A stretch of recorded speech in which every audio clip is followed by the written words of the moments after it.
What's up, everybody? I'm B True, and if you haven't been paying attention, there are some seriously big changes on the PBE right now that could go live in the next patch or two that are definitely going to change the game, and in my opinion, could potentially break the game.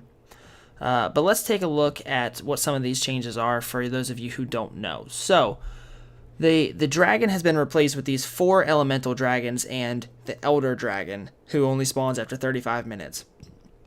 Each one of these dragons gives you a permanent buff based on which one of them that spawns, and they spawn in randomly. And these are the buffs that you're going to get, and here are the numbers.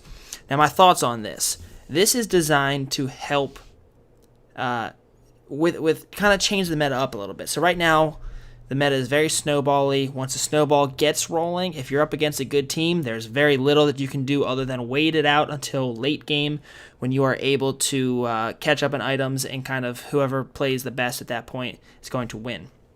Some of these buffs are huge. And so Riot's trying to increase the amount of contested dragons and fights that happen down around the dragon pit because of how big these numbers are and what these numbers can do for your team. So basically, if your team is snowballing and you get some of these dragons, the snowball just turns into an avalanche and it's game over. If you are getting snowballed against some of these dragons, if you're able to contest the dragon, take the dragon, and then maybe even pick up a few kills or at least keep it even in this for that dragon right there in the fight, you will be able to stop the snowball from rolling, maybe not start your own, but at least stop the bleeding that's happening and catch back up into the game.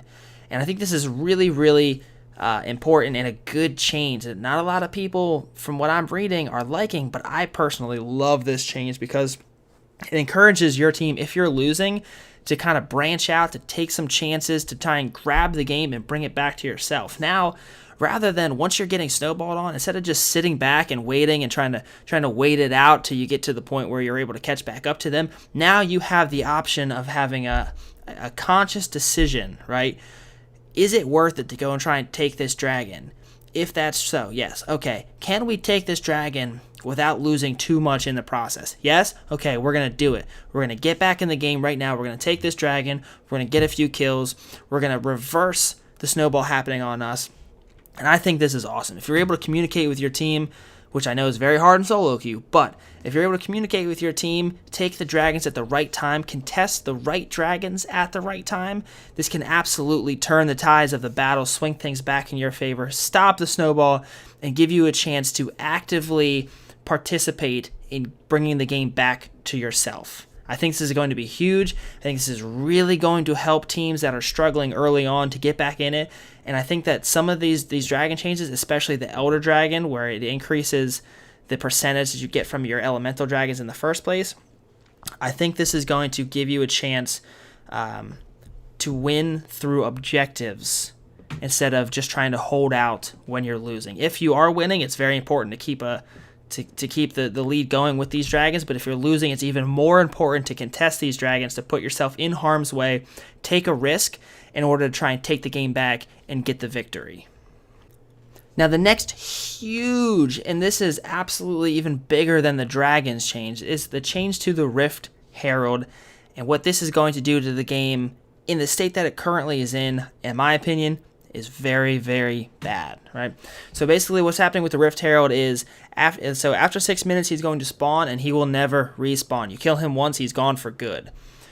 Whenever he kills somebody, it's going to give this new buff that lasts for 20 minutes and persists through death. So it will not go away for 20 minutes no matter what happens to you.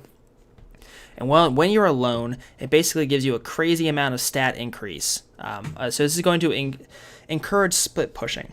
Now, depending on what the numbers are that it gives you, this buff could absolutely break the game and turn certain lanes into complete slugfest 1v1s where people just AFK farm forever, and it's taking out what Riot tried to put in with the dragons, right? So with the dragons, they're trying to make these team fights, they're trying to contest, they're trying to make objectives more important. They've definitely made the Rift Herald buff more important, the objective itself, but then after you get that buff, it encourages whoever took the buff to just be by themselves and just push a lane constantly for the next 20 minutes. I think that is a horrible change. It is not going to help the meta at all. It's going to put...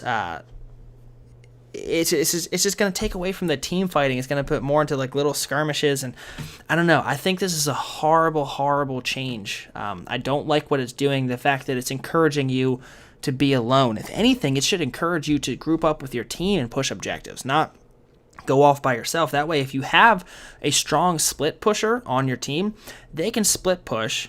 Give this buff to somebody on your mid laner. Maybe if you have a tanky jungler, give it to your tanky jungler so that he's able to have it the longest when you're with your team. Give it like an AoE sort of a buff to your team against objectives, not against other champions, but against objectives. Have your team group and start pushing down objectives once you get an advantage. Then if you want to have a split pusher on your team, you got a good split pusher, split push while you've got 4 people grouped in another lane with this new Glimpse of the Void buff. It's going to make you a problem for the team, but currently what this is doing is it's giving one person a ton of power and encouraging them to be alone for the next 20 minutes, and there's not a lot of counterplay to this mechanic other than buying a Banner of Command, a Xerot portal, and just sitting up top under your tower and trying to defend for as long as possible. I do not like this change. I think that it's going to be bad for the game, but those are just my opinions. But I don't like this at all. I think the Dragon is a huge step in the right direction for making the game more interesting and making objectives more important. I think the Herald took that big step and took it all the way back to square one. And here we go with the final big change to the gameplay as a whole, where they've taken out Devour and they've added in this new enchantment, Blood Razor. So Devour's gone. We replace it with Blood Razor, which gives a passive where it deals 3% of the target's maximum health. So this is going to really impact the tank bruiser meta that we're in right now, where people do a ton of damage while still being tanky and just building one damage item, full tank, and having the most impact on your team. So this is going to take out AFK farming for the first 19 or so minutes of the game, which some junglers do. It's going to shake up the jungle tier list. It is also going to directly impact the amount of objectives that are contested early, because now you've got you don't have to farm so much as a jungler. Your jungler can be a part of these team fights. You can push objectives faster, more important objectives, as opposed to just jungle camps. I think this is a great change also because of what it's doing. The Riot's trying to increase the amount of fights that happen around objectives, and winning those fights wins you the objective, right? So that's what Riot is trying to do, and I think that's a great change to have. The reason that, like I said, the Rift Herald buff is so bad is because it directly counteracts what this Blood Razor and the Dragon is trying to do. I don't think that they're thinking it through completely as far as how one is going to affect the other. By themselves, I think they're all interesting. The Blood Razor and the Dragon change is good. Rift Herald change, I don't think it's that good. But when you put them all together, you've got these good things that are counteracting each other, and they're going to affect each other directly, and I don't think they're going to work out the way that Riot thinks they're going to. But anyway, these are the 3 biggest objective changes that are going to be coming in the next few patches. The game, the meta, is going to change substantially when they get released. The game is possibly going to break for a few patches, in my opinion, based on how the numbers work out and what they decide to leave in. But if they leave everything in the way that it is, I can see a lot of people getting upset with how the meta is about to shift. But I want to know what you guys think. What do you guys think is the biggest objective change? Now, I'm not talking about any of the mage updates or any of that. I just want to know what you think is the biggest objective change that is going to change the gameplay the most, for good or for bad. Let me know what you think about that. Also, if you guys like this style of video where I go over sort of theory crafting, some of the changes that are going on to keep you up to date with the game, give this video a like, hit that thumbs up down below so that I know, and if you want to put in the comment, hey, I love this video, or hey, I hate this video, either or, just let me know so that I know what you guys want to see, so that I can make more content that's better fitted to what you guys are interested in. Hopefully, we can get some gameplay of this soon, and I can put it up for you guys so you can see how these changes are going to mesh together, but I'm very interested to see how they work together once they all hit live. And I appreciate you guys watching this video and sticking with me to this point. please hit the subscribe button so you guys can stay up to date with all of my new future videos when they come out. That way, whenever we get more changes on this, I can keep you guys updated and we can talk about it together. And I will reply to your comments, so leave me a few down below of whatever you guys are thinking. Thanks a lot, and peace.